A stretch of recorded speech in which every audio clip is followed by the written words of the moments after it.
Hello everybody, this is Sin's Gaming Reviews, and well, I was asked to add some commentary to my gameplay videos, so here we go. So I'm going to make a new game in Hearts of Iron 4 in the 36 scenario. So I already played and won more or less with Italy, Japan, the United States. Um, and well, it was actually rather easy.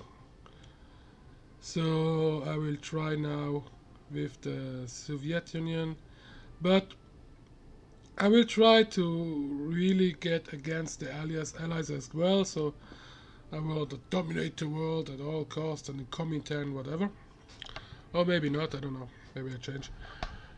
Uh, yes, like this. And I'm playing with the current beta patch, so I won't put the Iron mode. Um, Already before I started the game and then my computer crashed, but I don't know if that's because of the game or because I was doing something in I was doing some virtualization at the same time, so whoa, I don't know.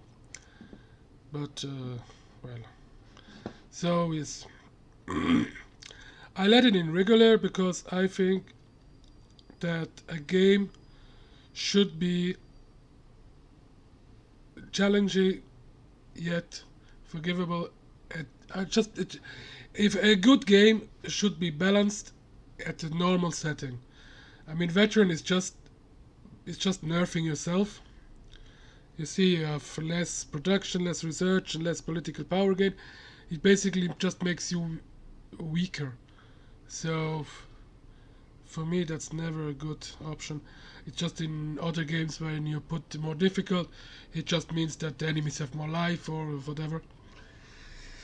But that doesn't really change the skill required. I think it just makes it more. It just makes it longer and more tedious at best, but not harder. Anyway, so yes, I don't know what this is. Okay, so I start. So I will talk about what I'm doing in the game and why, but also what I think about the game in general because that's what I do or try to do. So let's just begin with the startup stuff. So things I do in the game to just the planning, etc. So for example, here we know we'll have eventually a front. Here is not so much a problem because there's nothing here anyway. Where it can be a problem or aggression is from Japan. So I just build an army here with the units that are already here and give them to one of the channels that is not so important, like this one. And then I built a front for Japan here.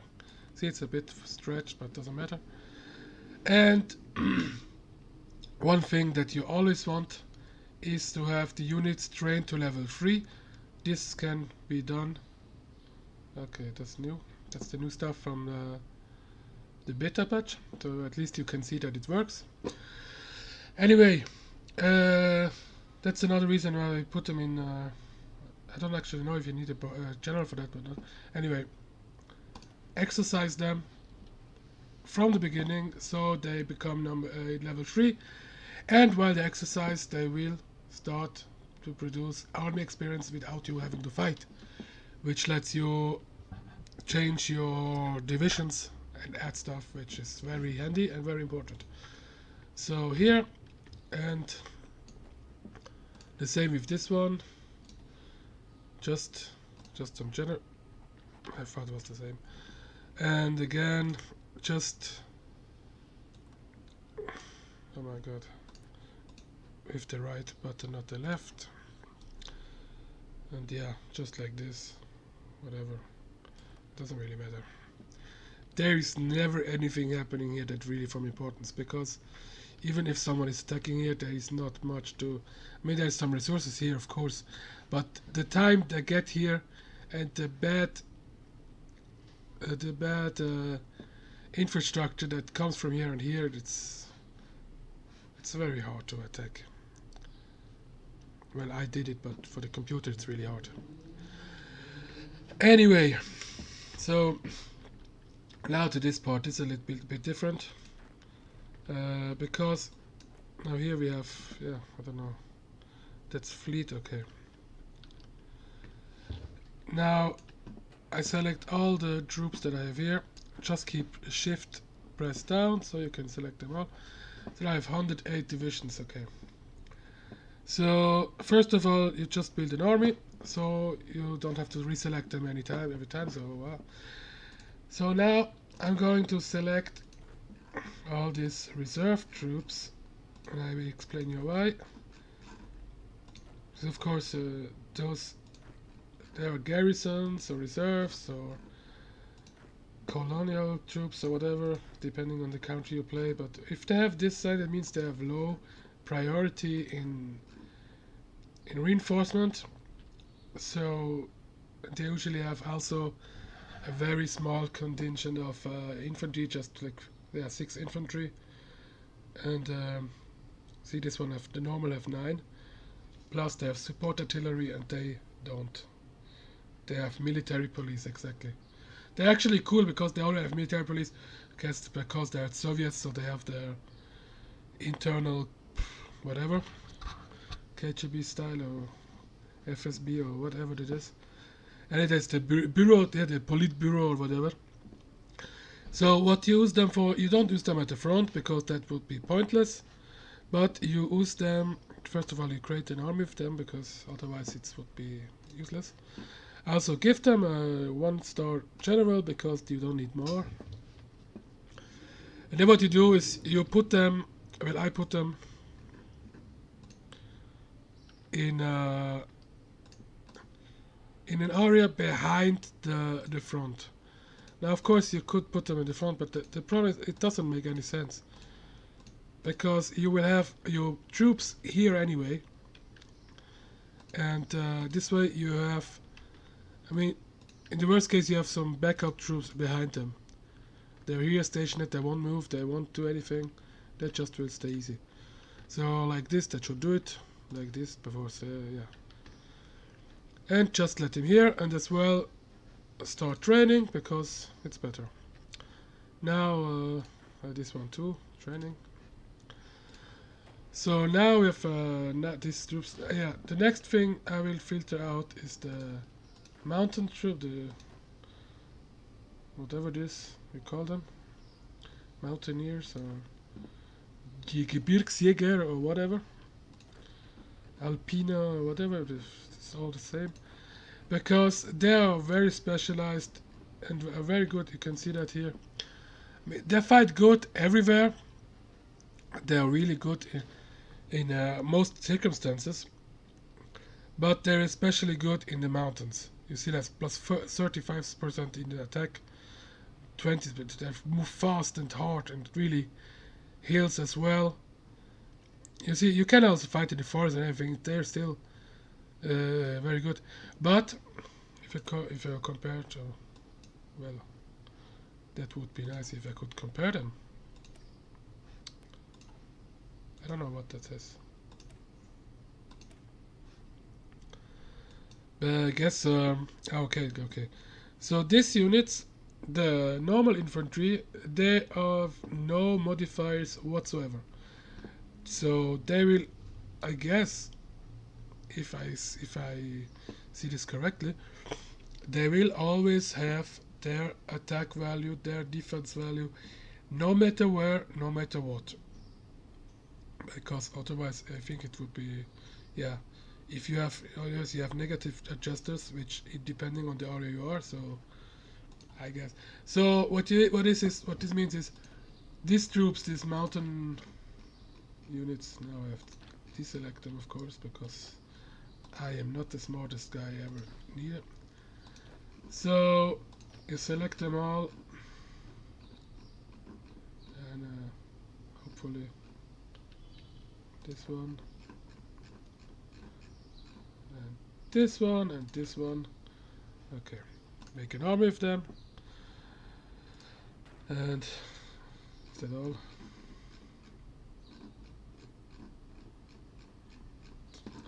I guess.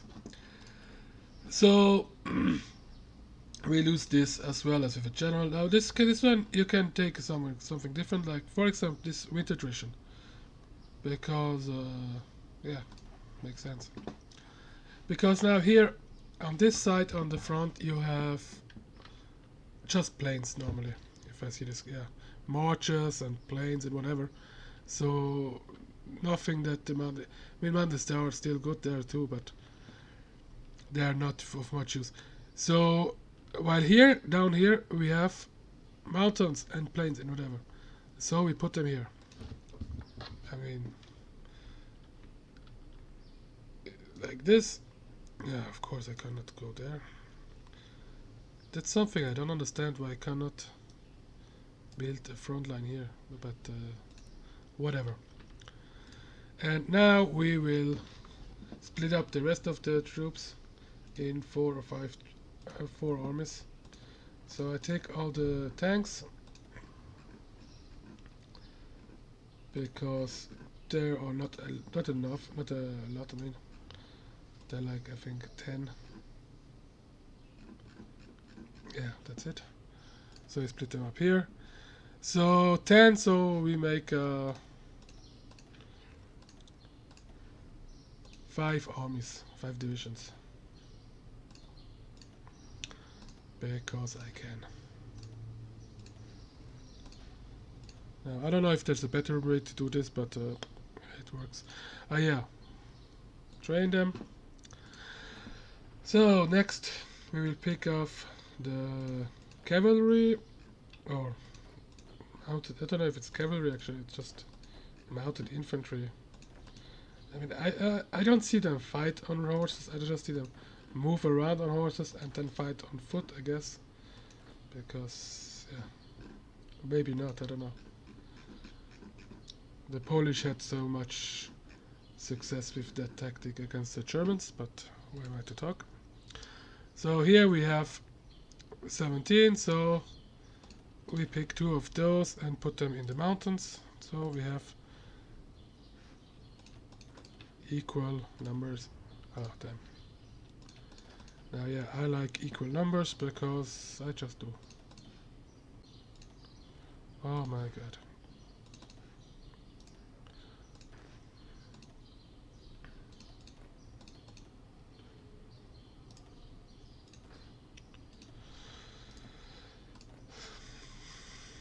Of course, this looks a little bit tedious at the beginning, but you do this one time and after it's done. So this is good. Now here we have just one of this motorized troops, so we just put them in one if it is, and then we have the rest, which gives us 11 per unit. Attack. This one.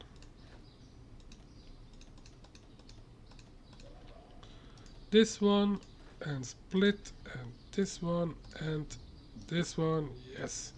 So now we have five divisions that are balanced with troops, and we give them also, for example, here reconnaissance. Why not? Out of supplies. Now, it's very important to always use all the generals you can, because even if they start with no skills, they will acquire new skills quite quickly when once it's used. So, after them like this, now you exercise them all because that's what they are here for. Because there's a difference here. If you have untrained troops, trained normal troops, level 2, then they have a 0% modifier. You see this, there's no modifying comment. But if you have green groups, that's level 1, that's level 2, then you will have actually minus 25%. That's why if you recruit new troops, they will normally train until level 2, unless you have them deployed early, which is not a good idea unless you... Actually, it's a good idea because you can deploy them and then start to train them and before use them. But if you use them on the front right away, they will get their cannon fodder basically. Anyway, if you have level 3, you see that gives a plus 25% modifying combat. Now I don't know what exactly modifying combat means, if that means basically just plus 25% damage and defense or whatever, or if there's something else. But it's plus 25%, so I guess it's worth it. So we have to all train. So now we can deploy for some of the troops. Now another thing we can do is we can build a new theater and call it, I don't know, Soviet West, because this is the West for us, East for the other side. But so here, and high priority because that's the way it is. Now we select these armies. I don't know why I have 4 armies now, I don't know. Ah yeah, because one is already here. Okay. So we move them here. So this way we have all of those armies here. Now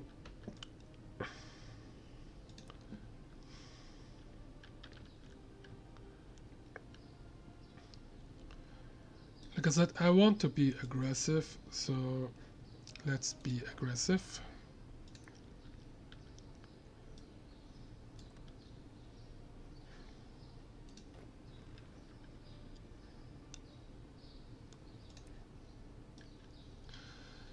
Since all of these troops are the same, it doesn't matter in what order you put them, as long as you give them more or less the same front.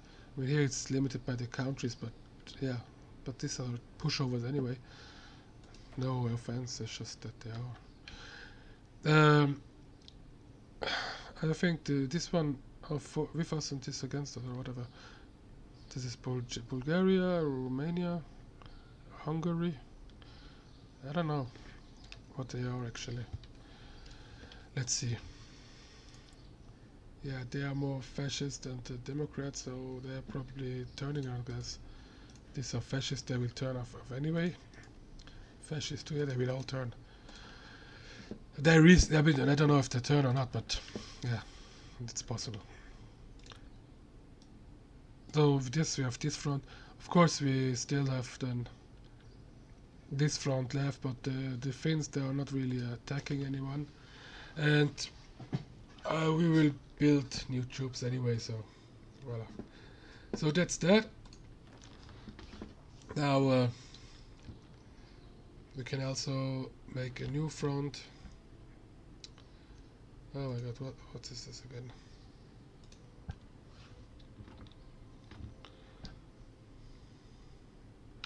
I have to select units, and then I can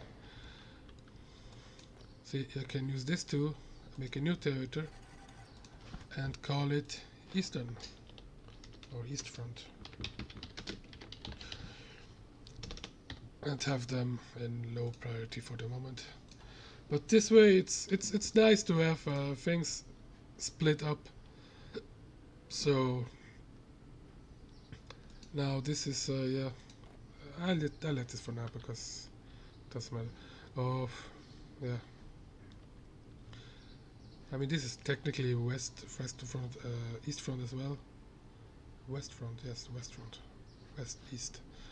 So yeah, I can put them in the west front, and them I let in the Soviet theater because they are our garrisons. So that's done. Now, quick to the national focus. Yeah, so that was my wave. So I will cut this out after. Anyway, in the focus trees, the most important things in the beginning should be to get to the extra research slot and the building slots. Now, civilians, actually the civilian factories are very expensive to build. I'll show this after. So it's really something you want to add right away. Now, like I said, I've never played the Russian, so I will. Oh, yeah. For example, I am just seeing that this one gives 160 political power, which means that you. Yeah, but you already. Yeah, but this can be very interesting because it lets you select political advisors that can influence everything else after. So, what to do? Yeah, I go with this one here at first, and that's be that. Now, research. This is like a given. It speeds up the researchers. And yeah, then the next is the build faster and build more or faster, more, whatever. So this is good. Now for civilian factories, like I said, civilian factories are very expensive to build, and it's never really a good idea unless you really don't have anything else to do. But mostly it's better to just build military factories because they will pump out units as long as you have the reserves, which Russia has. You can pump out units over and over and over and over. So it's a lot. It's just a better thing to do. So we'll max a couple of regions like this. Doesn't really matter, but like this. So now we have, you see, we have. I mean, it would require like it's you need a lot of civilian factories just to have one building slot. You have 15, and that's a lot of construction costs. So don't bother. I see a lot of times that people say, "Yeah, build civilian factories so I can build more and faster." No, you can build more if you use the focus, the natural focuses, and by conquering enemies with the units that you produce right away. So with this, now first of all we're gonna unpause the game, so everything will. Let's see this here. Reinforcement. This is up priority. This is minor priority because you don't want to use your units and your weapons, etc. for old troops if they already have them. There you can replace weapons with better weapons, but it's better to have two divisions with level 1 weapons than one division with level 2, just because you have more people out there. So yeah, this, and then we have a lot of infantry, but not enough of tanks. So I will start a series of 8. This way you produce 8 tanks at the same time, and I will do this for 4 cycles, and I will put them to Moscow because that's a nice fix. Then another thing that could be good is this. 4 of these, again for 4 cycles, also in Moscow. And yeah, units, because infantry, it's always important. 7, 8. Also for 4 for the time being, also in Moscow, because everything is in Moscow, and so nobody's having a problem. I will let them in normal priority. So the first priority is to fill up the existing divisions, so they will be at full strength and not at half strength or whatever. Especially light tanks is missing. And then they will build these divisions, and with the items that are left over they will upgrade if there's something to upgrade. Now let's see. Now first off we have to, yeah, that's a good thing. Uh, we did a lot of these, so we put a lot of these.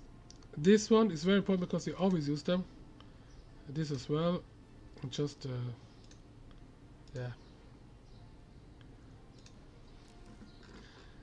And fighters because they are already needed. We will need a lot of fighters because they are basically the one thing, I don't know, that will protect your airspace.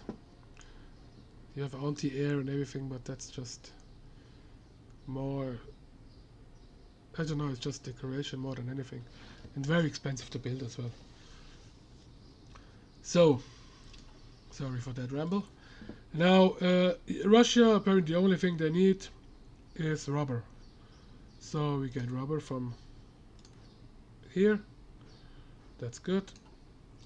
Now I don't know for the ships, because I mean Russia has, of course, water around, but they are mainly a land. I mean, there is not much that can come. If someone attacks here, then they have to go all the way over here anyway, so it doesn't matter. So I don't think they have only 6, yeah.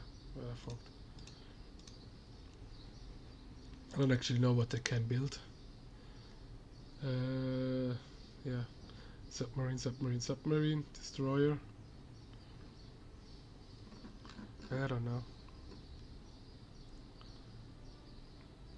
Let's build a battleship because whatever. Okay, this is good. Let's see the navies.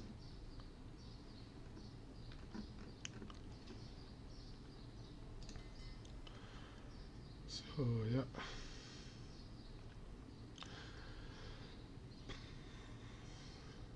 I just put them together, give them an admiral, and have them patrol. No, here. Patrol this area.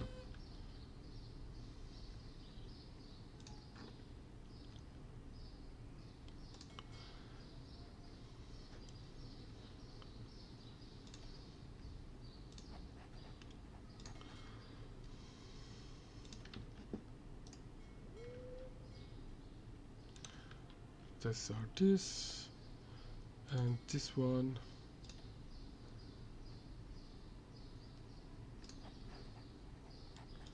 Patrol here as well.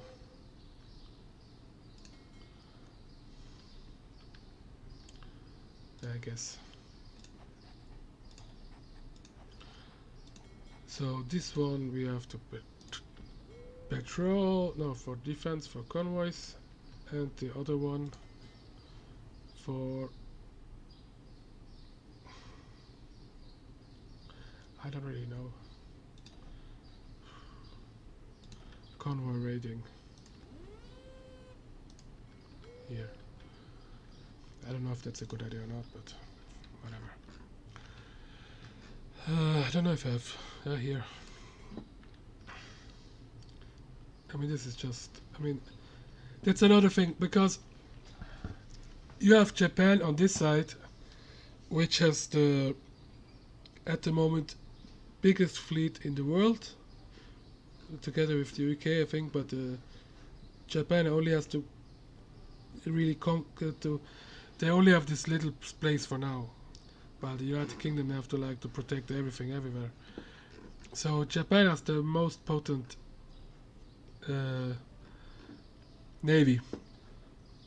So I mean, Russia, you cannot dream of going against them with this way. So don't bother.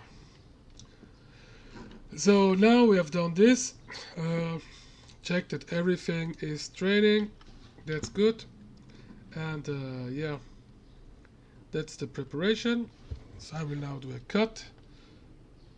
And then we continue with the next phase.